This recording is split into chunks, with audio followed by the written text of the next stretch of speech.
What is up, my friend? Welcome to episode 115 of the Anthony John Amick podcast. This is another Sunday sermon edition, and today I want to talk about the power of words and why you should remove the word but from your vocabulary. Now, if you believe you have problems in your life and you want solutions, sit back, relax, and enjoy the show. Welcome to the Anthony John Amick podcast, the one and only podcast designed to help you become unstoppable in life and business. My name is Anthony John Amick. My friends call me AJ, and my goal with this podcast is to help you remember who you truly are so you can maintain your center in the chaos, embody your potential, and unlock freedom in your life and business. That being said, let's get into today's show. All right, welcome back. Now, before we get into today's topic, I want to let you know about my book called Mindset is Not Enough. Many entrepreneurs, they're always looking for an edge in their marketing, an edge in their sales, an edge for embodying their potential. And, a lot of people, they'll tell you that if you get your mindset on point, then you're going to be successful. Now, if that was true, wouldn't everyone who's ever read a personal development book be successful by now? If that was true, wouldn't everyone who's used affirmations and other powerful reframing techniques, wouldn't they be successful by now? I'm sure you know at least 3 people who've read a book or recited some affirmations that have shaped their mindset and their outlook on life, and they still don't have the results that they want in their life. So there has to be more to the game than mindset. Well, after guiding hundreds of people to creating results in their own life, I found there is something I call your body set that will always overpower any mindset work you do. And I dive deep into this concept in my book called Mindset is Not Enough. And you can get the entire book for free by going to ajamick.com/book. And I've even had one guy tell me the book was so profound in shaping his life that he listened to the book on repeat every day for a year. So go to ajamick.com/book to get the entire book for free right now. Now, that being said, let's dive into today's topic. Don't say but. The power of words.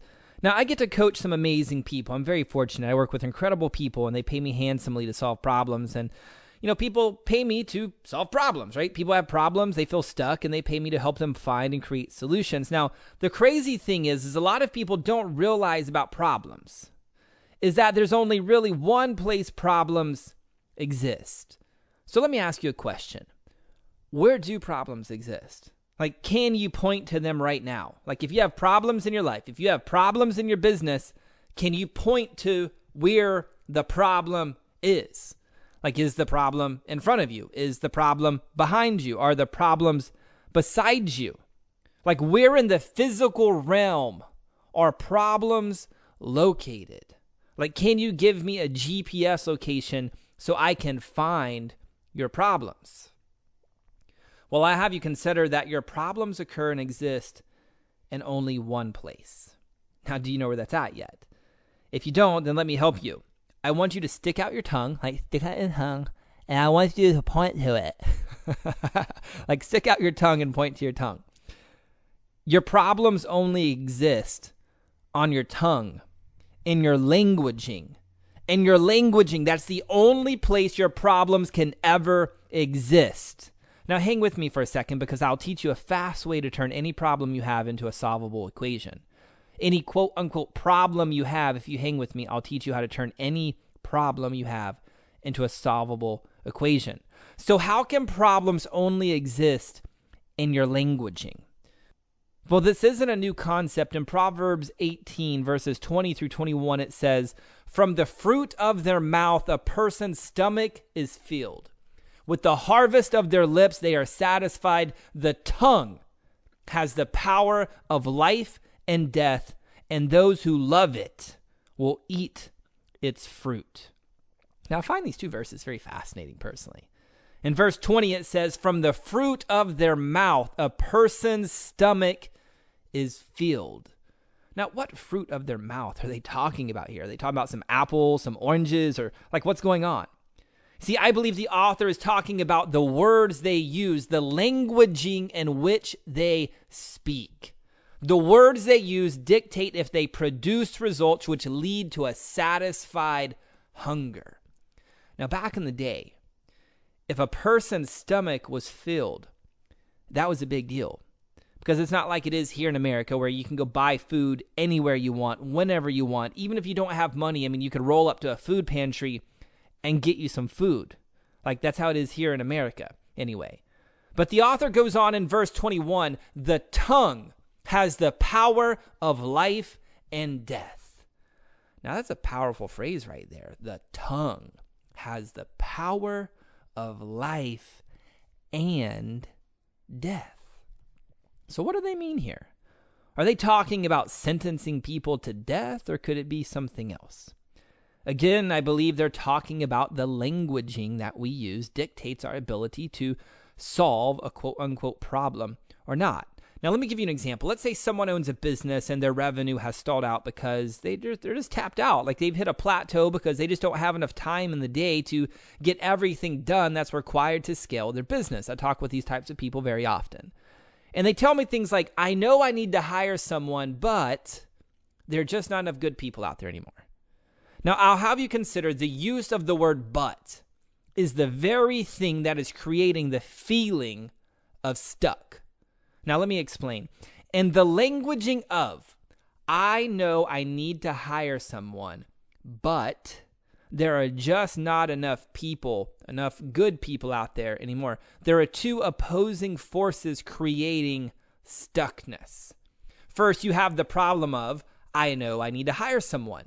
Like that in and of itself is a subconscious energy drain that this person is carrying around all while they're doing the work that they're doing. It's taking subconscious energy every single moment of their day. Why? Because, well, they're doing what they do. They're carrying the weight of knowing that they need to hire someone, yet they're not hiring someone. And if that's not enough of a weight, the problem in of itself, well, then they compound that problem with, but there just aren't enough good people out there anymore. This is the counterforce that creates the stuck. Now, like I said before, problems do not exist anywhere except in your languaging. If this person would look at this scenario for what it is, they would see that it's figure-outable. Now, I think Marie Forleo wrote a book last year or something like that that was called Everything is Figure-Outable. I haven't read it yet, but it's true. Like, it's true. And this is one of our superpowers that we have as a human being. We have the free will to solve any problem. Now, I didn't say that it would be easy. I'm just saying that if we're really committed to our results, that we can create a solution to any obstacle. Like any obstacle, everything has a solution. Now, what I'm trying to say is that we may have to step outside of our box of shoulds and shouldn'ts and coulds and woulds, etc. And we have to be willing to become the observer chooser, right? So let's look at this problem, okay? I know I need to hire someone, but there's just not enough good people out there anymore. Let's look at this from another angle. Let's look at it for what it is. I need to hire someone, and there are not enough good people out there, right? Now we can see it for what it is. I need to hire someone. That's an obstacle. And there are not enough good people out there. Another obstacle. See, now we can go to work creating a solution. Now, solution number one is, are we committed to hiring someone? Yes or no? Like, no dilly-dallying around it. This is one of the things I do with my clients. Like, no dilly-dallying. Like, are we committed to our results or are we committed to our reasons? Like, it's either one or the other. Like, no bullshit. Like, you're either committed to what you say you want or you're not. So let's align with that truth and solve that first. Now, let's pretend in this example the person is committed to hiring someone. Perfect. Now we can move on to addressing the second part of the challenge. There are not enough good people out there. Now, if I was working with this person, I would challenge this belief. I would ask them like, yo, is this 100% true that zero? No. Like, they don't exist. No good people exist. And in the questioning of that belief, we would come to a conclusion that it's not true. Then we would choose to live in the question of, well, like, how could we find the perfect person for the job? Like, how could we attract the perfect person for the business and for the vision? And in that, we could create a solution. And just like that, boom, challenge solved. So again, I will have you consider problems do not exist in any place other than your languaging. Now, you're going to experience challenges. Welcome to the game of being a human. But problems, but not problems, if you get what I'm saying here. See, as an entrepreneur, as a business owner, like that's why you get paid the big bucks, for creating solutions. And the bigger solutions you create for more people, the more money you're going to make because you're bringing massive value to the marketplace. In Psalms 141, verse 3, it says, "Set a guard over my mouth, Lord. Keep watch over the door of my lips." Now, I told you at the beginning of this podcast, if you'd hang with me, I'd teach you a very fast way to turn any problem into a solvable equation. So you ready for that? Now, you may have already picked it up by now, but just like it says in Psalms 141, verse 3, set a guard over your mouth. Keep watch over the door of your lips. And I'm going to add on to it. Don't say the word but. Like, the word but is what's creating the quote unquote problem in the first place, right? The word but is creating the two opposing forces and creating the internal feeling of stuck. So instead, change your but to and. This way you can see what it is that you're experiencing for what it is, and from that place of what is, you can handle it. Just like Marie Forleo wrote about in her book, everything truly is. Figure out a bowl. So my invitation to you this day is this. Where in your life, where in your business are you experiencing a problem? What is the but that you're using to keep you from either being dominated by the responsibility of doing what's required, or what's keeping you from being dominated by being vulnerable, by like the vulnerability of speaking your truest truth? See, I'm willing to bet that if you're struggling to overcome a problem right now, it comes down to either one of these things. You're either afraid to be dominated by the responsibility of doing what's required, or you're afraid of being dominated by the vulnerability of speaking your truest truth. Like, I know outside of your stories and meanings, you have the capacity to handle whatever it is you're experiencing right now. In Romans 8, verse 28, it says, "And we know that in all things God works for the good of those who love him, who have been called according to his purpose." Now, you, my friend, have been called. And I guarantee you that you're more powerful than you know, and whatever it is that you're facing right now, I know that it's going to work out for your own good. Now, I'm not saying it will be easy. In 1 Corinthians 10, verse 13, it says, "God is faithful. He will not let you be tempted beyond what you can bear. But when you are tempted," because you will, welcome to the game of being human, "but when you are tempted, he will also provide a way out so that you can endure it." So like I said, I know you're more powerful than you know. So whatever it is you're experiencing right now, I want you to know that you got this.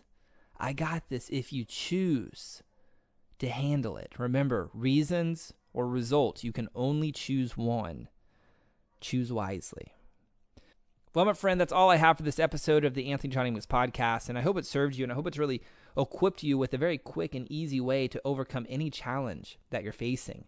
And if you know someone that needs to hear this episode, send it over to them in their DM, screenshot it, share it on social media, like send them an email, text message, whatever you have to do to get this episode into their ear holes. Also, keep those 5-star reviews coming over on iTunes, because that is what helps get this show found by more people.